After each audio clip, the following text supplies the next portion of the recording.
Formula One's return to Australia and its long-term host city Melbourne had just about everything in 2023. A record crowd of 444,631 people over the 4 days, 6% up on 2022's previous high, turned up to the inner-city Albert Park, despite the city's legendary changeable weather.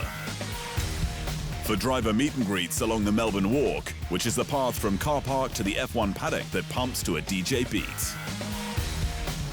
And birthday celebrations for Melbourne-born McLaren F1 rookie Oscar Piastri, who turned 21 in the week after the race. Paralympic tennis champion Dylan Alcott led a low-sensory F1 pit lane walk for people with sensory sensitivities.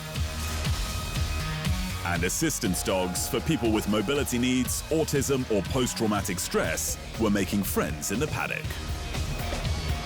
The hospitality was also impressive, but it was all eyes on the racing, with F3 and F2 joining F1 for the first time down under.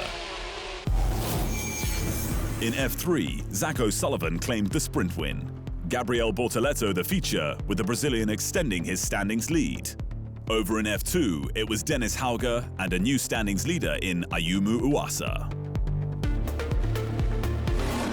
In the main game, Max Verstappen emerged unscathed from the chaos for his maiden Melbourne win and Red Bull's first there since 2011 on its milestone 350th Grand Prix start.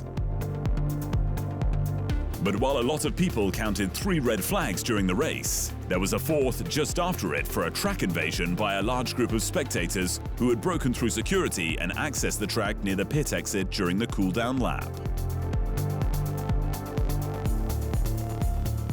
The spectators were even able to reach Nico Hülkenberg's stranded Haas at turn 2, which still had its light flashing red to signal the car was in an unsafe condition with possible electrical discharge.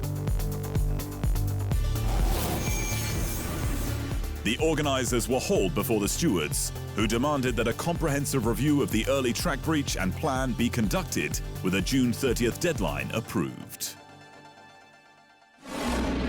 Outgoing Australian Grand Prix CEO Andrew Westacott said an investigation has already begun on what let the system down.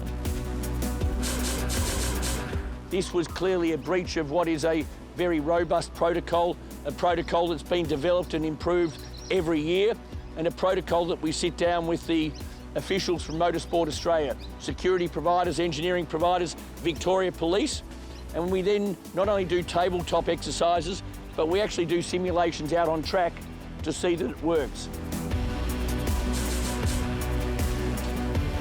A fan also sustained minor injuries when he was hit by some flying debris from Kevin Magnussen's crashed Haas, which lacerated his arm, making 2023 arguably the most eventful Australian Grand Prix of all time.